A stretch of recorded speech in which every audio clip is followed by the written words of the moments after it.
Bienvenue à l'avance de l'épisode 68 de la telenovela El amor no tiene receta. Paz remercie Esteban de l'avoir raccompagnée chez elle. Esteban lui répond que c'est le minimum qu'il puisse faire pour elle, précisant qu'il va continuer à l'aider à retrouver sa fille. Paz lui dit qu'elle est de plus en plus désespérée de savoir qui est sa fille. Esteban lui demande d'attendre un instant, puis éteint son téléphone et lui dit qu'il sera toujours là pour elle lorsque les choses deviendront difficiles. Paz lui dit qu'elle est très reconnaissante pour tout ce qu'il a fait. Esteban lui conseille d'aller de l'avant, de ne pas abandonner, ajoutant qu'il l'aime et qu'il ne baissera pas les bras. Paz lui dit qu'elle aussi l'aime et qu'elle pensait qu'à un moment, elle allait le perdre. Esteban la rassure en disant que cela n'arrivera pas. Pendant ce temps, Phobo s'approche d'Elvira et commence à la séduire. Elle lui dit qu'elle n'est pas une femme désirable, mais Phobo lui répond que, dans les bons yeux, elle sera toujours attirante. Elvira déclare qu'ils ne peuvent pas continuer ainsi, car les gens vont les critiquer. Phobo lui fait savoir que ce n'est pas un problème, car si eux s'aiment, rien ne peut mal tourner. Un peu plus tard, Paz dit à Esteban qu'il lui plaît beaucoup et commence à l'embrasser sur les lèvres. Esteban lui dit qu'il aime être avec elle, puis lui propose d'écrire sur un tableau plutôt que de continuer à parler, car il risque d'éveiller des soupçons.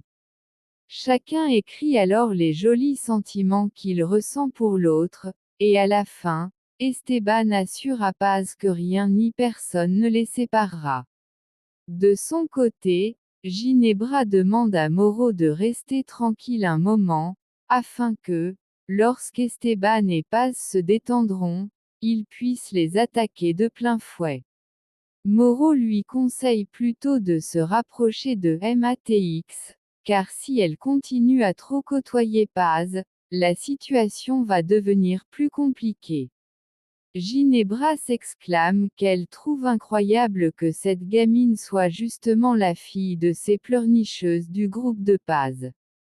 Moro s'excuse, admettant qu'il est responsable de l'avoir négligée. Ginebra lui demande de se calmer, lui rappelant que sa mère lui a légué tout son héritage, et qu'elle a hâte de voir la tête qu'elle fera lorsqu'elle découvrira que c'est elle qui a fait tuer sa sœur. Pendant ce temps, Elvira avoue à Phobo qu'elle ne peut rien ressentir pour quelqu'un d'aussi jeune.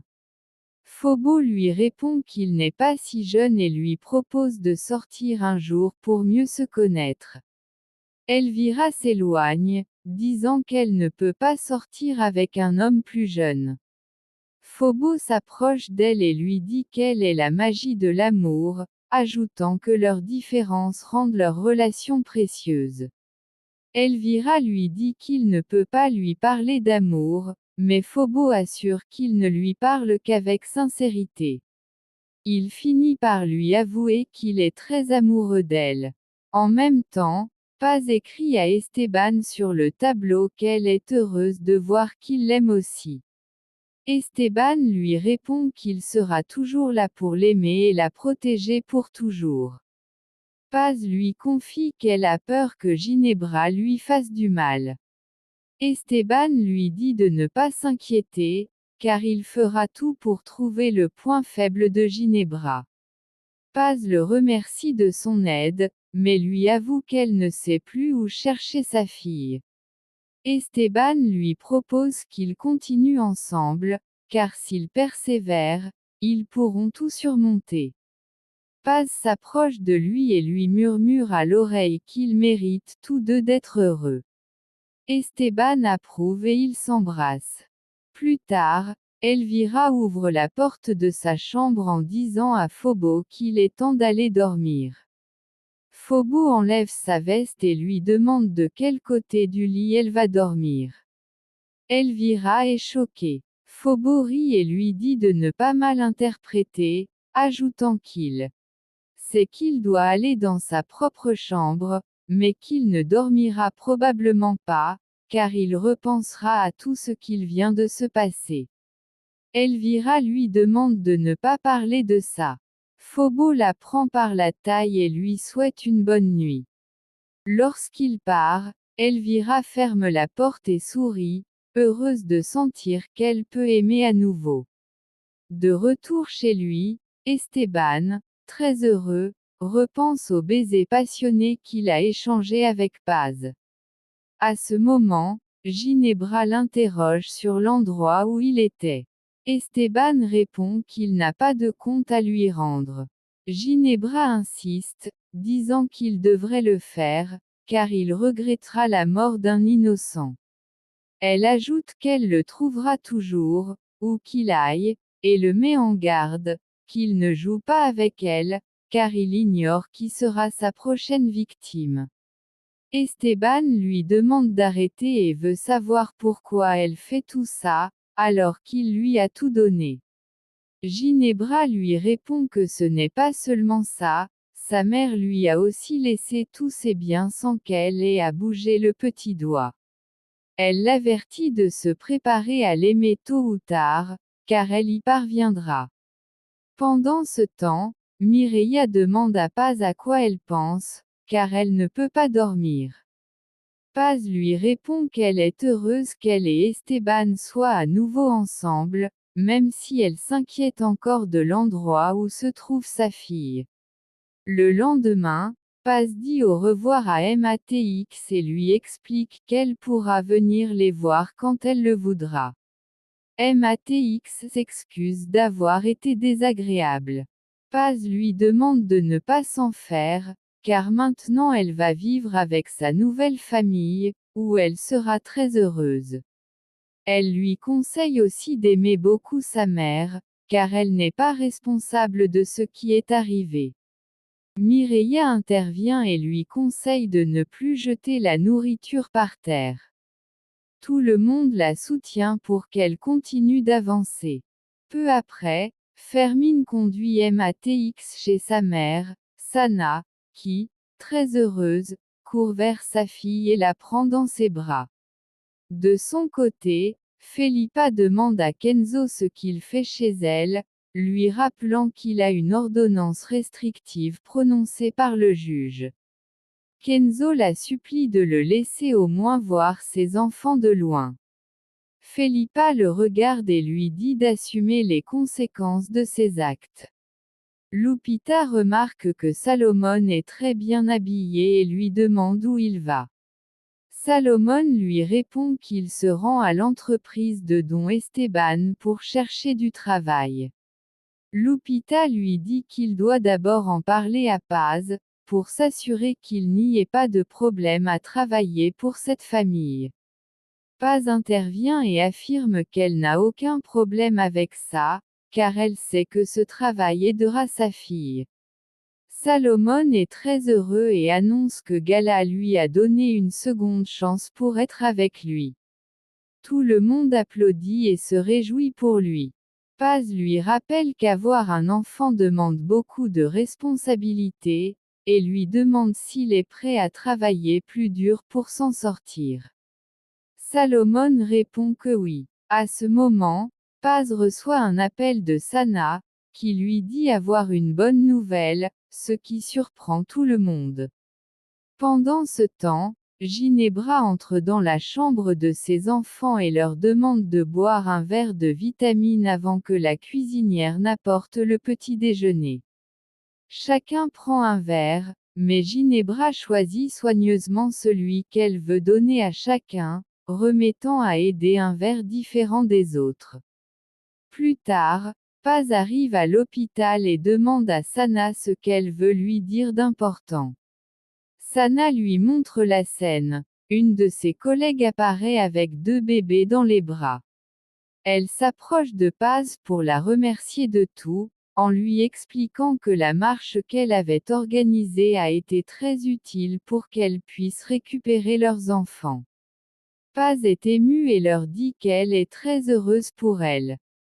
Elle demande alors à sa collègue si elle peut tenir un des bébés, ce que celle-ci accepte volontiers. Pendant ce temps, Esteban entre dans la chambre de sa fille Gala. Il la voit et lui dit qu'elle a pris quelques kilos. Il la félicite, disant que les traitements fonctionnent. Gala change de sujet et dit à son père qu'elle veut lui annoncer quelque chose, mais qu'il risque de se fâcher. Esteban lui demande de quoi il s'agit. Gala lui répond qu'elle y a réfléchi et qu'elle veut changer de carrière. Esteban lui demande si elle en est sûre, rappelant qu'elle avait choisi elle-même de devenir styliste de mode. Gala explique qu'elle le sait, mais qu'elle avait pris cette décision sur le coup de l'émotion. Esteban la soutient et lui dit qu'il vaut mieux qu'elle étudie quelque chose qui la passionne vraiment. Plus tard, Sam s'approche de Paz et lui dit qu'elle avait très envie de la voir. Paz est ravie et lui répond qu'elle aussi aime beaucoup partager des moments avec elle. La fillette est très heureuse et demande à Paz de lui faire un nœud dans les cheveux. Paz s'exécute tout en lui disant à quel point elle est contente. La fillette lui demande ensuite si, après cela, elle pourra l'aider avec ses devoirs. Paz lui répond que, bien sûr, elle va l'aider. À ce moment-là, Ginebra apparaît et dit à Paz de ne pas se permettre ce genre de familiarité, car elle n'a pas le droit de le faire. Puis elle s'approche de sa fille et lui dit qu'elle va plutôt l'emmener dans un endroit où on pourra lui faire une plus jolie coiffure. Mais avant qu'elle ne parte, Esteban arrive. Il remarque que la cuisine sent très bon et le dit à haute voix. Paz se sent soudain nerveuse, craignant que Ginebra ne réapparaisse à tout moment. Esteban lui remet une lettre dans laquelle il lui écrit qu'il l'aime et qu'il veut qu'elle s'en souvienne toute la journée. Paz est très heureuse et lui répond aussi par une lettre où elle lui écrit qu'elle a retrouvé toute la confiance qu'elle avait en lui. À ce moment, Elvira arrive dans la cuisine et annonce à Esteban que Giovanna vient de publier une vidéo attaquant Bosco. Pendant ce temps, Bosco montre à sa sœur la vidéo de Giovanna, dans laquelle elle demande de l'aide sur les réseaux sociaux pour qu'on s'en prenne à lui, l'accusant d'avoir abusé d'elle. Peu après, Bosco et sa sœur arrivent dans la salle à manger. Elvira demande à son petit-fils de ne surtout pas sortir de la maison, car cela pourrait être très dangereux pour lui. Elle ajoute qu'elle-même va faire une vidéo pour effacer les calomnies que Giovanna répand sur Internet. Esteban demande à son fils de rester calme, lui promettant qu'il va le protéger.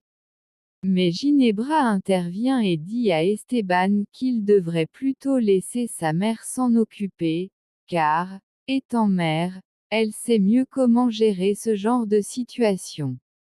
À ce moment-là, Eder dit à son père qu'il se sent très mal. Esteban s'inquiète et lui demande ce qu'il a. Elvira se tourne vers Paz et lui demande si elle a préparé quelque chose qui aurait pu provoquer une allergie chez Eder. Paz répond immédiatement que non, qu'elle a tout fait avec beaucoup de précaution. Esteban remarque que son fils devient très rouge. Quelques instants plus tard, l'enfant s'effondre et perd connaissance. Esteban est pris de panique et se souvient que la même chose était arrivée à son épouse. Il pense alors que Ginebra pourrait bien être responsable de tout cela. Tandis qu'il prend son fils dans ses bras, Ginebra lui dit de laisser sa mère s'occuper de l'enfant, mais Esteban refuse et affirme qu'il l'emmènera lui-même à l'hôpital. Un peu plus tard, Elvira, furieuse, reproche à Paz d'avoir fait quelque chose à son petit-fils. Paz se défend en disant qu'elle a tout préparé avec soin et qu'elle aime profondément ses enfants, qu'elle ne pourrait jamais leur faire du mal. Dans le salon, Un des enfants dit à sa grand-mère qu'il ne comprend pas ce qui s'est passé, précisant qu'ils ont seulement bu un jus le matin. Elvira demande des explications. Ginebra intervient et affirme qu'elle avait pris simplement le jus qui était dans le réfrigérateur et qu'elle le leur avait donné plus tard. Moreau entre alors dans la pièce et dit aux enfants qu'il est désolé pour ce qui est arrivé à Eder. Il leur demande ensuite où est Ginebra. L'enfant lui répond qu'elle est avec Phobo en train d'enquêter sur ce qui s'est passé. Moreau soupçonne immédiatement que Ginebra est impliquée et demande aux enfants de prier pour qu'Eder se rétablisse. Pendant ce temps, Mireia dit à Kenzo que son fils cherche du travail. Kenzo lui répond qu'en tant que responsable des ressources humaines, il va voir ce qu'il peut faire. Salomon est très heureux, car il va enfin pouvoir travailler. Mireia lui demande de se calmer, car rien n'est encore sûr. Kenzo lui dit de ne pas s'inquiéter, car ce qu'il recherche vraiment, c'est quelqu'un avec l'énergie de Salomon. Salomon, encore plus enthousiaste, dit qu'il a très envie de commencer. Mais Kenzo précise que, malheureusement, les postes sont tous occupés, donc il devra attendre que Moreau donne son avis. Mireia demande alors si cela signifie qu'il devra travailler avec lui. Kenzo allume son ordinateur et lui dit que non, car il y a un poste disponible pour distribuer des marchandises, précisant que la seule exigence est de savoir conduire. Salomon lui dit que ce n'est pas un problème et accepte immédiatement. De son côté, Moreau, très en colère, confronte Ginebra pour avoir empoisonné Eder dans leur propre maison. Il lui reproche de ne pas se rendre compte que cela risque de faire naître des soupçons à leur égard. Il lui rappelle qu'il s'était promis de rester calme pendant un moment. Ginebra lui demande d'arrêter de crier. Mais Moreau continue, affirmant qu'il en a le droit, car il est son frère. Ginebra s'énerve et lui crie qu'il n'a aucun droit sur elle. Elle lui reproche tout ce qui a mal tourné à cause de lui, ajoutant qu'il n'est pas son frère, mais seulement son fardeau. Moreau devient très sérieux et lui conseille de ne rien dire qu'elle pourrait regretter. Ginebra répond que la seule chose qu'elle regrette, c'est d'avoir accepté son aide, car il aurait dû rester à l'orphelinat. Puis elle le menace en disant que, s'il ne peut pas garder son sang-froid, il ferait mieux de mourir. Avant de partir, elle le traite d'inutile. Moreau est anéanti intérieurement. Pendant ce temps, Salomon apprend que Kenzo est en couple avec Nandi. Il le serre dans ses bras, heureux qu'il fasse maintenant partie de la famille. Nandi lui demande de ne pas le serrer si fort, sinon il va s'épuiser. Après cela, elle emmène Salomon. Mireia en profite pour remercier Kenzo pour ce qu'il a fait. Elle lui confie qu'elle aussi a dû se battre seule pour s'en sortir. Kenzo lui demande si elle n'a jamais eu de prétendant. Mireia répond qu'elle en a eu plusieurs, mais qu'aucun n'a voulu s'engager par peur de manquer de respect à ses enfants. Kenzo lui demande comment elle a surmonté cette peur. Mireia répond qu'elle n'a rien eu à surmonter, expliquant qu'il ne faut pas s'accrocher trop fort à ses enfants, car il faut aussi penser à soi-même. Puis elle s'excuse et dit qu'elle pense que Felipa influence mal ses enfants. Kenzo est d'accord, disant que c'est parce qu'il n'a pas eu assez de temps à leur consacrer. Mireia comprend, mais lui rappelle que ses enfants doivent aussi comprendre qu'il a besoin d'amour. Elle ajoute que Nandi est une bonne femme qui veut simplement qu'il soit heureux. Kenzo admet qu'elle a raison, mais dit qu'il ne sait pas quoi faire. Mireia lui conseille de tout confier à Dieu, qui l'aidera, tout comme elle et toute la famille le soutiendront. Kenzo la remercie et la prend dans ses bras. De son côté, Esteban arrive à l'hôpital, suppliant qu'on aide son fils. Le médecin lui demande ce qui s'est passé. Gala intervient et dit qu'ils prenaient juste leur petit déjeuner quand son frère s'est soudain évanoui. Le médecin explique qu'il va devoir lui faire un traitement de désintoxication. Quand le médecin s'en va, Bosco demande à son père si son frère a été empoisonné.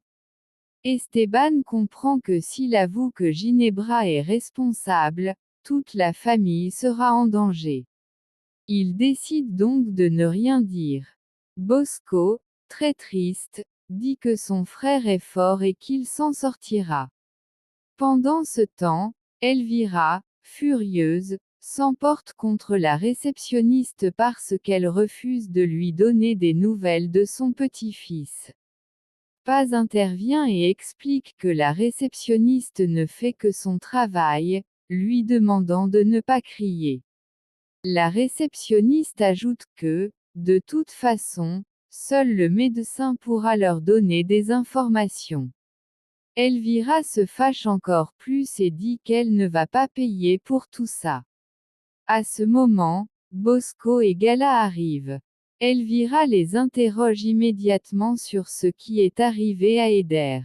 Bosco lui répond que leur père a simplement dit qu'il semble avoir été empoisonné. Elvira regarde Paz et l'accuse aussitôt. Mais Gala intervient, disant qu'il ne faut accuser personne pour l'instant. Paz assure qu'elle vérifie toujours chaque ingrédient pour éviter ce genre d'accident. Bosco ajoute qu'ils ne peuvent de toute façon pas prouver qui a fait du mal à Eder. Paz, dans son cœur, est convaincue que Ginebra est responsable, mais elle décide de se taire, sachant que personne ne la croirait. Elle conseille alors à tout le monde de rester unis et de se soutenir pour donner de la force à Eder. Pendant ce temps, Moro arrive à l'entreprise et, en voyant Mireia, s'approche avec un grand sourire, disant qu'il est heureux de la voir. Mireia, très sérieuse, se lève et lui demande s'ils peuvent parler un instant. Moro accepte et l'emmène dans un endroit plus tranquille. Une fois seul, il lui demande ce qui se passe. Mireia le gifle violemment et, furieuse, lui demande pourquoi ils ont joué avec l'espoir de sa sœur et pourquoi ils les ont trompés en leur faisant croire que Max faisait partie de leur famille. Fin de cet avant-goût. Si tu as aimé, laisse un like et une souscription.